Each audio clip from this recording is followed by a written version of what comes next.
Assalamualaikum semua. What's up guys? Bertemu lagi kita di channel Silabu Labi ni. Macam kereta atuk yang sebelum ni, best tak?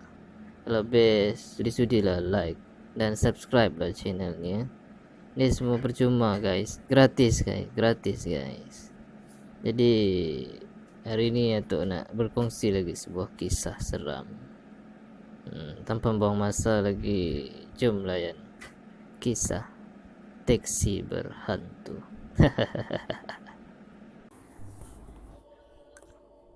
Pada suatu malam, di malam Jumaat, Botak dan Jaman telah dipaksa oleh bos di tempat kerja mereka untuk bekerja lebih masa. Ini kerana banyak kerja yang perlu mereka siapkan pada hari itu. Botak dan Jaman pun tidak kisah untuk bekerja lebih masa kerana memang mereka suka, kerana dapat mengumpul duit untuk berkahwin. Setelah kerja mereka siap, maka tanpa melengahkan masa, mereka terus bergerak balik menuju ke rumah mereka. Dalam perjalanan itu, si Botak ada menceritakan kisah taksi berhantu kepada si Jamal. Dikatakan taksi itu akan menjemput penumpang dan kemudiannya akan menjelma menjadi hantu. Tambah si Botak lagi, sebelum pemandu taksi itu berubah menjadi hantu, dia akan datang dengan bau busuk yang amat dahsyat. Selepas itu, hantu itu akan menghisap darah penumpangnya sehingga mereka mati. Si Jaman amat berasa seram dan takut, lalu mengarahkan si Botak untuk jangan lagi bercerita kisah seram itu. Tiba-tiba kereta yang dipandu si Jaman mengalami masalah dan mereka berhenti di bahu jalan. Puas mereka cuba untuk menghidupkan enjin kereta mereka, namun gagal.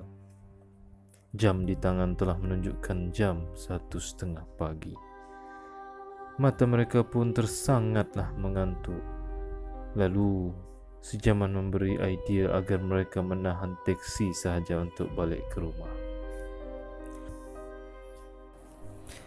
Setelah hampir 10 minit mereka menunggu taksi, datanglah sebuah taksi ke arah mereka. Lalu mereka pun menahanlah taksi tersebut. Setelah mereka menaiki taksi tersebut, si pemandu taksi hanya mendiamkan diri sepanjang perjalanan. Si Botak dan si Jaman ada juga cuba untuk membawa pemandu taksi itu bersembang, namun pemandu itu hanya mendiamkan dirinya. Mereka berasa amat pelik dengan pelakuan pemandu taksi itu. Tiba-tiba si Botak teringat kembali kisah taksi berhantu yang baru saja diceritakan kepada si Jaman tadi. Lalu dia membisik ke telinga si Jaman dan memberitahu hatinya tidak sedap kerana mungkin pemandu taksi inilah yang dia ceritakan pada si Jaman tadi. Mereka berdua menjadi panik dan ketakutan. Tidak semena-mena, tiba-tiba datang bau yang sangat busuk yang mereka sendiri tidak pasti dari mana datangnya. Manakala si pemandu taksi masih lagi senyap diam seribu bahasa, menambahkan lagi tahap rasa takut si Jaman dan si Botak. Perasaan si Botak dan si Jaman masa itu bagaikan ingin saja mereka lari, terjun keluar dari taksi hantu itu. Tiba-tiba, taksi itu berhenti di sebuah kawasan yang gelap dan sunyi. Apalagi, si Jaman dan si Botak mengambil peluang untuk cuba melarikan diri, namun gagal kerana pintu taksi itu telah dikunci. Dengan tiba-tiba, si pemandu taksi bersuara mengarahkan mereka untuk duduk diam sahaja di dalam taksi. Maka menangis dan merayulah mereka kepada pemandu taksi itu agar jangan mencekik dan menghisap darah mereka kerana mereka masih belum lagi berkahwin. Maka dengan rasa yang amat marah, si pemandu taksi bersuara, Hoi, apa hal lah kamu orang ini? Mau mampus saudara.